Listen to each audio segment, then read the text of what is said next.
सरदार पटेल ने यहां तक कह दिया था कि कश्मीर अगर पाकिस्तान के साथ जाना चाहता है तो चला जाए, हमें कोई समस्या नहीं होगी और भारत पूरा समर्थन देगा और साथ देगा। सरदार पटेल साहब ने कहा था ये बात। सरदार पटेल ने इस बात को कहा था, आपको नहीं पता होगा, इसीलिए वीडियो देख लो, थोड़ा सा आपको समझ में आ जाएगा। एस जयशंकर साहब इस समय बहुत ज्यादा वायरल है सोशल मीडिया पे, क्योंकि पाकिस्तान के पत्रकार ने सवाल पूछा कश्मीर को लेकर के। एस जयशंकर साहब ने बोला कि देखिए, जब पीओके भारत में आ जाएगा कश्मीर का मुद्दा खत्म हो जाएगा। वाकई खत्म हो जाएगा जब पीओके भारत के अंदर आ जाएगा। बात थोड़ी कड़वी घूट के साथ शुरू करना चाहता हूं, कड़वी बात को लेके। मतलब नेहरू को लेकर के काफी ज्यादा क्रिटिसाइज किया जाता है कि यार, जब रियासतों को मिलाने का काम जब सरदार वल्लभ भाई पटेल को दिया गया था तो नेहरू जी ने कश्मीर का मसला अपने हाथ में क्यों ले लिया, सरदार पटेल को क्यों नहीं दिया। फिर लोग कहते हैं कि इसलिए नहीं दिया होगा क्योंकि वो कश्मीर से आते हैं, भावनात्मक मुद्दा है, ले लिया, संयुक्त राष्ट्र में चला गया, भारत को बड़ा नुकसान हो गया। क्या वाकई ऐसा है? सरदार पटेल क्या सक्रिय नहीं थे? बिल्कुल थे।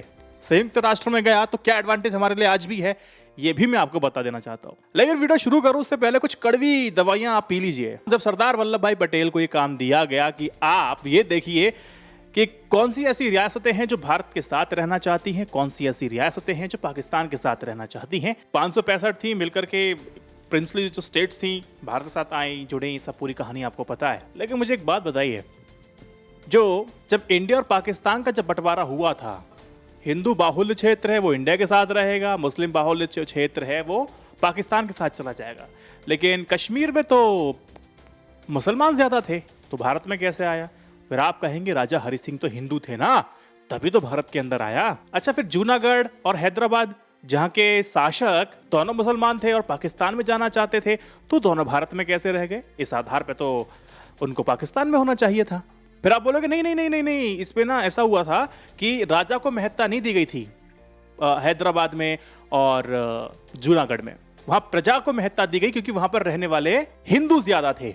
जनमत संग्रह कराया गया और पूछा गया कि आपको पाकिस्तान जाना है कि भारत रहना है। उन्होंने बोला कि पाकिस्तान नहीं जाना है, भारत रहना है, इसीलिए वो भारत में रह गए। और जो बॉर्डर स्टेट थे बंगाल एंड पंजाब, जहां हिंदू ज्यादा थे वो भारत के अंदर रह गए, और जो हिस्सा मुसलमानों का ज्यादा था वो पाकिस्तान में चला गया। हो गया। अगर पलट के मैं ये पूछूं कि भैया कश्मीर भी दो देशों के बीच में था, जम्मू में अगर आप देखेंगे वहां हिंदू ज्यादा थे, लद्दाख में बौद्ध ज्यादा थे, तो विभाजन की जो प्रक्रिया थी हिंदू बाहुल्य इंडिया और मुस्लिम बाहुल्य पाकिस्तान, तो कश्मीर वाले मुद्दे पर क्यों नहीं अप्लाई हुई? सवाल है ये। अब आप बोलेंगे तू देशद्रोही वाली बात कर रहा है, भारत को तोड़े जा रहा है और तेरे पे हम केस लदवाएंगे।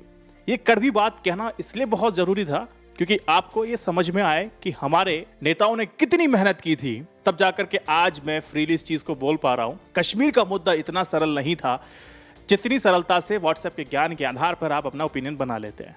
बहुत जटिल था, कई कुर्बानियां ले गया है ये मुद्दा। उसके बाद भी बहुत हल्के अंदाज में हम कुछ भी कह जाते हैं, हल्के अंदाज में कहने से बचे। जो मैंने बोला वो फैक्चुअल बात है, समझिए इस बात को। जो नियम बाकी रियासतों पर लागू हुए वो नियम कश्मीर पर लागू नहीं हुए। सवाल लास्ट में ये बन गया। अच्छा, कश्मीर का क्या स्टैंड था? जो हिंदू राजा थे उन्होंने साफ बोला कि ना मैं पाकिस्तान ना मुझे भारत, मुझे बनना है स्वतंत्र देश। अब स्वतंत्र देश बनना है, अब इस पे अड़े रहे। ये भी अपने आप में लेटरबाजी बहुत हुई कि उनको समझाया जाए कि आपका हित किस में है। वो माने नहीं, खूब बात चली, सब कुछ हुई। जब तक कबायलियों ने, पाकिस्तान ने उनको साथ दिया, रास्ता दिया, ताकत दी, जब तक कश्मीर पर हमला नहीं किया, तब तक राजा हरि सिंह माने ही नहीं। जब उनको लगा कि अगर मैंने सहायता भारत से नहीं मांगी तब फिर मेरा कुछ नहीं होने वाला, इस पे कब्जा पाकिस्तान का हो जाएगा, फोन पहुंचता है, बचा लीजिए प्रभु। भारत ने बोला कि हम काय को बचाएं, बोले कि हम विलय करना चाहते हैं। वो ठीक है, साइन कीजिए, हम आते हैं। उसके बाद वो प्रक्रिया शुरू हुई, भारत लड़ा, कबालियों को खदेड़ा। उसके बाद की कहानी आप सबको पता है। 500 से ज्यादा रियासतों को मिला करके भारत के समर्थन में ला खड़ा किया। सरदार वल्लभ भाई पटेल का ऐतिहासिक काम था। वही मुस्लिम बाहुल्य देश को भारत के साथ लाके खड़ा कर दिया, यह भी नेहरू का एक ऐतिहासिक काम था। कश्मीर के शेख अब्दुल्ला साहब उस समय के एक बहुत बड़े जननेता थे, जनता उनको फॉलो करती थी, बड़ी मुरीद थी, और वो नेहरू के दोस्त भी थे। वो पूरी कहानी आपको पता है कि कैसे इस दोस्ती की वजह से कश्मीर को भारत के साथ लाया गया। और एक मौके पे आकर के अब्दुल्ला साहब भी स्वतंत्र कश्मीर की बात करने लगे और नेहरू साहब ने उनको पकड़ा, जेल में डाला। बोले हम इस पे कॉम्प्रोमाइज नहीं करेंगे, क्योंकि उनको, नेहरू को पता थी कश्मीर की अहमियत क्या है। वो देश नहीं, वो एक टुकड़ा नहीं, वो एक भारत के लिए शील्ड है, कवच है। वो मैं आपको बताऊंगा क्यों कश्मीर बहुत इंपॉर्टेंट क्यों भारत के लिए। लेकिन उससे पहले जो मैंने वीडियो को शुरुआत में बोला था, सरदार वल्लभ भाई पटेल साहब ने बोला कि अगस्त का विलय पाकिस्तान में हो जाए, हमें कोई समस्या नहीं होगी। ये ऑन रिकॉर्ड बातें बताता हूं मैं आपको। ये क्या कहानी है ये मैं आपको बताता हूं। सरदार वल्लभ भाई पटेल के एक निजी सचिव हैं जिनका नाम है वी शंकर। उनकी किताब है सरदार पटेल चुना हुआ पत्र व्यवहार। अच्छा, जो वी शंकर थे, बहुत सारे जो पेचीदा काम थे इनसे ही सरदार वल्लभ भाई पटेल कराते थे और बहुत सारे काम इन्होंने सुलझवाए थे। कश्मीर को लेकर के जब भी राजा से बात करनी होती थी, वी शंकर जाते थे, क्या बात होती थी, कैसे होती थी, सब वही देखते थे। जब उनकी किताब आप पढ़ेंगे तो आपको समझ में आएगा, सिर्फ नेहरू ही नहीं, सरदार वल्लभ भाई पटेल भी पूर्ण रूप से सक्रिय थे कश्मीर के मुद्दे पर, निष्क्रिय नहीं थे। जब कश्मीर को सुनिश्चित करना था कि उसको भारत के साथ रहना है कि पाकिस्तान के साथ रहना है, तो लॉर्ड माउंटबेटन ये पूछ रहे थे। तो कश्मीर तो अपने आप अपना दिमाग में और कुछ चल रहा था राजा हरि सिंह के, लेकिन लॉर्ड माउंटबेटन का दिमाग में था, उनका झुकाव थोड़ा पाकिस्तान की तरफ था। वो चाहते थे कि पाकिस्तान की तरफ चला जाए, लेकिन भारत को उसे पता है कि अगर हाँ चला गया तो बहुत समस्या होने वाली है। लेकिन उस समय लॉर्ड माउंटबेटन ने राजा हरि सिंह से बोला कि अगर आप ना पाकिस्तान के साथ जाना चाहते हैं, आप चले जाइए, भारत पूरा समर्थन आपको देगा। क्यों पटेल जी? पटेल जी 2 मिनट मौन रहे, बहुत सोचा विचारा समझा, उसके बाद बोला ठीक है, अगर कश्मीर पाकिस्तान के साथ जाना चाहता है उसको कोई समस्या नहीं है, यानी कि भारत को कोई समस्या नहीं है। ये शब्द निकले हैं। और मिशन विद लॉर्ड माउंटबेटन की अगर आप किताब पढ़ेंगे तो उसमें भी साफ तौर पर इस बात का लिखा हुआ है। लेकिन पटेल साहब को पता था कि अगर ऐसा होगा, विलय अगर पाकिस्तान में कश्मीर का हो जाएगा, भारत के हित में नहीं है। उनके दिमाग में जो चाल चल रही थी वो भी सब चीज़ें आपको पता होनी चाहिए कि क्या सोचा, क्या किया, वो ठीक है। लेकिन इतिहास में जब भी बात कश्मीर की होगी तो ये बिल्कुल कहा जाएगा कि हाँ, सरदार वल्लभ भाई पटेल ने कश्मीर के मुद्दे पर पाकिस्तान में कश्मीर विलय कर ले, इस पे सहमति जताई थी। ये बात कही थी, ऑन रिकॉर्ड ये बात हो गई, बिल्कुल हो गई। ये फैक्चुअल बात है। वी शंकर साहब की किताब पढ़िए, उन्होंने एग्जैक्ट बताया है, मैं लिंक दे दूंगा, पढ़ सकते हैं जाकर के कि सरदार वल्लभ भाई पटेल दिमाग में उस समय क्या चल रहा था। और लॉर्ड माउंटबेटन का जो मिशन की जो किताब है वो भी मैं आपको दे दूंगा, वो पढ़ लेंगे तो आपको समझ में आ जाएगा कि उस समय क्या क्या चल रहा था, किस किस परिस्थिति में ये लोग चल रहे थे। दूसरी बात, सरदार वल्लभ भाई पटेल निष्क्रिय नहीं थे कश्मीर के मुद्दे पर, वो लगातार सक्रिय थे, इन्वॉल्व थे। राजा हरि सिंह के जो प्रधानमंत्री थे, पत्र व्यवहार में उनके साथ लगातार बने रहते थे। उनसे कई बार कहते थे, बताते थे कि राजा हरि सिंह को समझाइए कि शेख अब्दुल्ला के साथ अपनी मित्रता कर लें, उनकी बात मान लें, उनके साथ हो जाएं, उनकी भलाई के लिए है। जब हरि सिंह ने अपने प्रधानमंत्री को 14 अगस्त 1947 को बोला कि जाइए हम नवीन नियुक्ति करेंगे, तो जो नवीन प्रधानमंत्री हुए थे ना, उसको नियुक्त भी करने वाले आपके सरदार वल्लभ भाई पटेल थे। तो आप कहीं भी नहीं कह सकते हैं कि सारा मामला 100% नेहरू जी के हाथ में था। इसमें अगर सफलता विफलता की अगर बात होती है तो आपको उसमें समायोजन नहीं बनाना है, तो आपको एक तर्क लेके चलना है कि सबका ही सहयोग और सबके विचार एक साथ चल रहे थे। एक सबसे बड़ा आरोप लगता है कि भाई नेहरू जी को संयुक्त राष्ट्र जाने की क्या आवश्यकता थी, पहल अपनी तरफ से क्यों कर बैठे। ये सवाल आपके मन में भी आया होगा। मैं आपको बताऊं, जब लॉर्ड माउंटबेटन जैसे राजा हरि सिंह के पास गए कि आपको कहाँ जाना है पूछने के लिए, जब कबायली हमला हो गया था उसके बाद ना लॉर्ड माउंटबेटन सीधे गवर्नर जनरल ऑफ पाकिस्तान के पास गए, मोहम्मद जिन्ना के पास, उनसे बात की और बोला कि आप जनमत संग्रह क्यों नहीं करा लेते। बातचीत हुई। इस बातचीत का जो अंश है ना, उन्होंने नेहरू को पत्र लिख करके बताया कि मैं जब पाकिस्तान गया, मेरी जो बातचीत जिन्ना से हुई, मैं आपको बताना चाहता हूँ। उस पत्र में साफ तौर पर लॉर्ड माउंटबेटन ने लिखा कि जब उन्होंने पूछा कि आप जनमत संग्रह क्यों नहीं कराना चाहते, तो उनका साफ ये कहना था कि देखिए, इन भारतीयों ने कश्मीर पर तो कब्जा कर ही लिया, अब जो शेख अब्दुल्ला साहब हैं, वो जननेता हैं, वो नेहरू जी के दोस्त हैं, उनकी पार्टी सत्ता के अंदर है, तो वो सारा प्रचार प्रसार और सारे तरीके अपनाएंगे। अगर जनमत संग्रह अगर होगा, वहाँ के जो लोग हैं, जो मुसलमान दोस्त हैं या लोग हैं, वो पाकिस्तान को कोई वोट नहीं देंगे, इसलिए वो जनमत संग्रह कराने का कोई मतलब नहीं है। फिर लॉर्ड माउंटबेटन ने बोला कि मैंने उस स्थिति में फिर बोला कि आप इस बात को संयुक्त राष्ट्र क्यों नहीं ले जाते। संयुक्त राष्ट्र को बोले आप दखल दीजिए, आप जनमत संग्रह कराइए, मुद्दे पर निर्णय दीजिए। लॉर्ड माउंटबेटन ने ये पहल अपनी तरफ से की, पत्र में ऐसा लिखा हुआ है। और नेहरू को पता था कि जनमत संग्रह कराना ही पड़ेगा, क्योंकि जो 2 सबसे विवादित प्रिंसली स्टेट थी, जूनागढ़ और हैदराबाद, वहां पर भी जनता का जनमत संग्रह कराया गया था, तभी हम आगे बढ़े थे। अगर हम कश्मीर को बाईपास करेंगे तो स्थितियां बिगड़ेंगी। नेहरू को पता था कि अगर हमने सेना के बल पर, चलो आज हमने कश्मीर ले लिया, और बहुसंख्यक जो लोग हैं वहां के, अगर उनको हम किसी भी तरह से अपने कॉन्फिडेंस में नहीं ले पाए, तो आने वाले वक्त में ये हमारे लिए बड़ा खराब होगा, अशांति होगी, इनको लगातार भड़काया जाएगा। तो उनको कॉन्फिडेंस में लेना बहुत जरूरी है। जनमत संग्रह करा लीजिए, वो बेस्ट है। नेहरू को पता था ये अशांति होगी, तो बहुत सोच समझ के उन्होंने हाँ बोला। अच्छा, जब नेहरू ने हाँ बोला तो उसके पीछे की सोच और आगे थी नेहरू की। अब उन्होंने इस बात को ना एक गोपनीय लेटर भेजा था राजा हरि सिंह को, बोला कि इस बात को गोपनीय रखना, और जब मैंने यूएन में, संयुक्त राष्ट्र में जनमत संग्रह होगा तो इसके पीछे का लॉजिक बताया।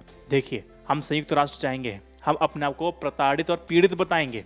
हम ये बोलेंगे कि देखिए, जो एक कबायली हैं उनको रास्ता दिया, उनको सहायता दी, खाना पीना पूरा समर्थन दिया और भारत की भूमि पर आके कब्जा कर लिया। कृपया पाकिस्तान को निर्देशित कीजिए। हम यूएन को कहेंगे कि आप पाकिस्तान को निर्देशित कीजिए कि ये आतंकवादी जो हमला है, ये जो कबायली वाला जो हमला है, इसको तत्काल रोक दिया जाए।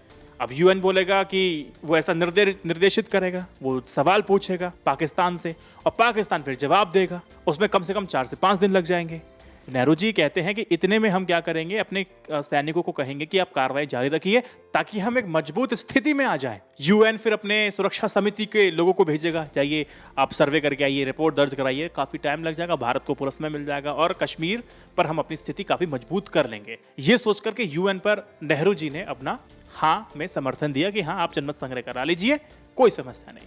अब जैसा नेहरू जी ने सोचा था वैसा सपोर्ट यूएन की तरफ से भारत को नहीं मिला, बिल्कुल नहीं मिला। यूएन में गए, क्या स्थिति बनी, यथास्थिति हो गई, जो जहां है वो वहां रहेगा। इसी स्थिति में कश्मीर का एक बहुत बड़ा हिस्सा हमारे पास रह गया, लेकिन हमारा ही कश्मीर का जो एक हिस्सा है वो पाक ऑक्यूपाइड कश्मीर, पाकिस्तान ने कब्जा कर लिया। एस जयशंकर इसी पीओके की बात कर रहे थे, यथास्थिति वाली, जो कबायलियों ने कब्जा किया हुआ था। देखिए, यूएन में जाने का नुकसान तो आप कहोगे कि यार जब चढ़ाई करके हम एक साथ ला सकते थे, नहीं ला सकते थे, बहुत सारी इसके पीछे कॉम्प्लिकेशंस थी, सबको साथ लेके चलना था, ऐसा नहीं होता है। तो अब यूएन में चला गया। इसमें पॉजिटिव क्या है? पॉजिटिव ये है कि यूएन में हमने आज़ादी की बात नहीं की है, कश्मीर आज़ाद हो उसकी बात नहीं की है। अगर भविष्य में कश्मीर को लेके जनमत संग्रह अगर होता है ना, तो उसमें पता क्या होगा, कश्मीर के पास ऑप्शन होगा या तो यहाँ या तो वहाँ, क्योंकि राजा हरि सिंह ने कोई एक बहुत बड़ा टुकड़ा नहीं दिया था भारत को, पूरा कश्मीर दिया था, इंक्लूडिंग पीओके। कश्मीर को आजाद कराओ, ये कोई मुद्दा नहीं है यूएन के अंदर। जनमत संग्रह में है तो भारत के फायदे की ही बात, ये बात समझिए आप भी। नेहरू को पता था कि कश्मीर पे हमें बहुत अतिरिक्त मेहनत करनी पड़ेगी, क्योंकि इसका अपने एक अलग सिग्निफिकेंस है, क्योंकि ब्रिटेन और अमेरिका बिल्कुल नहीं चाहते कि कश्मीर भारत के साथ आए। लेकिन नेहरू को पता था कि अगर भारत के साथ नहीं आया तो क्या कॉन्सिक्वेंसेज होंगे, ये मैं आपको बता देता हूँ। पहला तो मैं आपको बताता हूँ कि कश्मीर का भारत के साथ होने का मतलब क्या है। जियो पॉलिटिकल और स्ट्रेटेजिक जरूरी है कश्मीर हमारे लिए। कश्मीर का लोकेशन देखिए एक बार, नेचुरल आपको जंगल मिल रहे हैं, इंडिया के लिए नॉर्थ में है, सराउंडेड बाय हिमालयाज, और इसके बॉर्डर ना पाकिस्तान, चाइना और अफगानिस्तान से टच करते हैं। तो एक ये शील्ड है भारत को प्रोटेक्ट करने की। कश्मीर पे कब्जा होने का मतलब क्या है कि दिल्ली पर कब्जा होना, सेंटर पे कब्जा होना, फिर पूरे देश पे कब्जा होना। समझ रहे हैं आप इस चीज को? यहाँ से आपके एक जो मेजर रिवर्स हैं वो यहाँ से झेलम, चेनाब निकलती हैं, जो हमारे लिए अच्छी हैं, एग्रीकल्चर के लिए अच्छी है, नेहरू को पता है, इकोनॉमी के लिए काफी फायदेमंद है। अगर ठीक है, 1% आप मान लीजिए, अगर कश्मीर इंडिया के पास ना होता तो क्या होता, नॉर्दर्न जो बॉर्डर्स हैं वो कंप्लीटली एक्सपोज हो जाते। जो आपके दुश्मन देश हैं, जो कि आपको पता है, जो आपके एनिमी फोर्सेस हैं, वो डायरेक्टली पंजाब या हिमाचल तक बहुत ही आसानी से आ सकते हैं। फिर दिल्ली कितना दूर रह गया। फिर पानी का कंट्रोल, पानी पे कंट्रोल का मतलब समझ रहे हैं आप? किसान परेशान, किसान परेशान तो भैया खाना पीना खत्म, और खाना पीना खत्म तो इकोनॉमी खत्म, बहुत तगड़ा इंपैक्ट पड़ता। कश्मीर का हाई टेरेन भी एक एडवांटेज है, यहाँ से इंडिया हर किसी को मॉनिटर कर सकता है, एनिमी के मूवमेंट्स को समझ सकता है, देख सकता है। सियाचिन ग्लेशियर आपको याद होगा, कश्मीर का रीजन में आता है कि वर्ल्ड का हाईएस्ट बैटलफील्ड है। इंडिया की मिलिट्री यहाँ खड़ी है, वो सीधा चेक करती है कि पाकिस्तान और चाइना कर क्या रहा है। अगर ये कंट्रोल लूज हो जाता तो सोचिए, चाइना और पाकिस्तान दोनों इजीली लद्दाख और नॉर्दर्न इंडिया में ना इन्फिल्ट्रेट करते। 1984 में इंडिया ने ऑपरेशन मेघदूत लॉन्च किया था। क्यों किया था साहब? To secure Siachen. और आज भी वहां जो ट्रूप्स हैं, बहुत ही हार्श कंडीशन है साहब, -14 डिग्री सेल्सियस, अरे कितना क्या क्या टेम्परेचर रहता है, फाइट करते हैं, लगे रहते हैं, लड़ते हैं, अपनी टेरिटरी को प्रोटेक्ट करते हैं। कश्मीर का जियोपॉलिटिकल जो गेम है वो भी समझिए। कश्मीर एक चेस बोर्ड है जहां पे इंडिया, पाकिस्तान और चाइना अपने अपने मूव्स लगातार खेल रहे हैं। ये एरिया साउथ एशिया और सेंट्रल एशिया के बीच का एक ब्रिज है। जो भी इस पे कंट्रोल करेगा, देश पे, विदेशों पे राज करेगा, उसको स्ट्रेटेजिक डेप्थ मिलती है, मतलब better access to resources like gas, oil from Central Asia और ट्रेड रूट्स। बहुत सिंपल, अगर उस समय भारत कश्मीर को लूज करता तो चाइना और पाकिस्तान का इन्फ्लुएंस काफी बढ़ जाता इन सब रीजन में। और चाइना कर क्या रहा है पीओके के अंदर?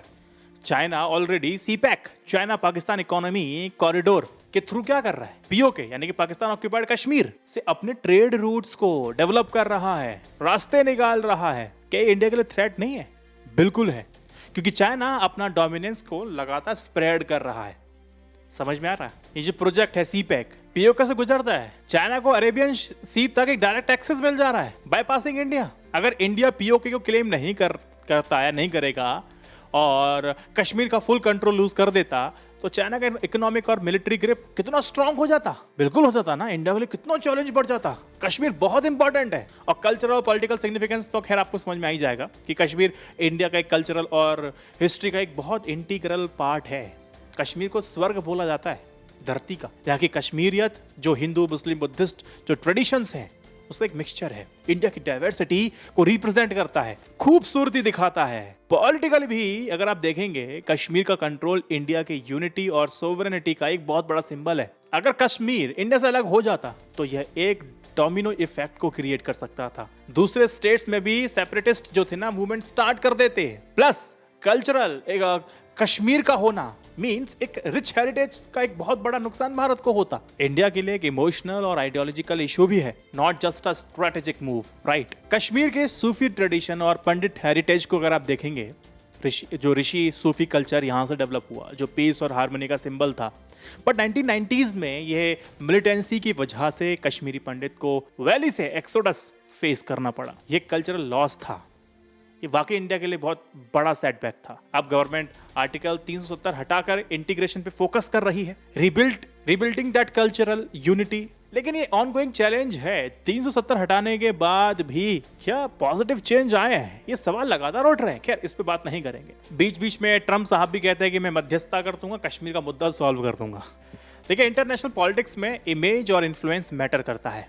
अगर इंडिया कश्मीर पे अपना कंट्रोल लूज करता या वीक लगता तो एक ग्लोबल स्टेज पर ना उसकी क्रेडिबिलिटी पर क्वेश्चन मार्क लग जाता। प्लस टेररिज्म का इशू भी यहां से स्प्रेड होता है जो इंटरनेशनल सिक्योरिटी के लिए एक थ्रेट बनता। 2019 में आर्टिकल 370 हटा करके जब इंडिया ने कश्मीर को यूनियन टेरिटरी बनाया तो पाकिस्तान ने यूएन में बड़ा हंगामा किया।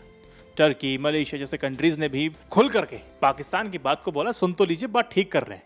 लेकिन इंडिया ने अपना स्टैंड क्लियर रखा, ये इंटरनल मैटर है, इंटरनल ही रहेगा। आप एक्सटर्नल हैं, इस मैटर में आप बाहरी हैं। इंडिया का स्टैंड क्लियर था। क्या दिखाता है ये?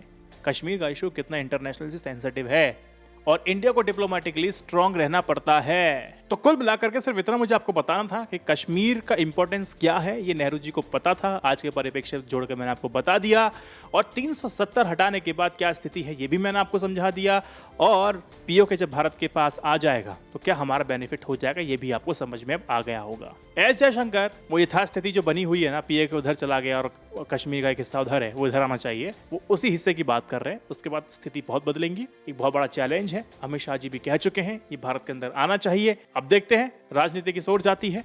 तो मैं आपसे पूछना चाहूंगा कमेंट सेक्शन में कि कितना आसान आपको लगता है पीओके को भारत में लेके आना, दोबारा से कश्मीर के मुद्दे को सॉल्व करना। लेकिन देश की महाशक्तियां नहीं चाहेंगी कि ये मुद्दा कभी भी सॉल्व हो। बहुत देशों की अर्थव्यवस्था चल रही है इसी मुद्दे से। अगर समझ में आ गया, इस वीडियो को शेयर कर दीजिए और 3 ग्रुप में कर दीजिए।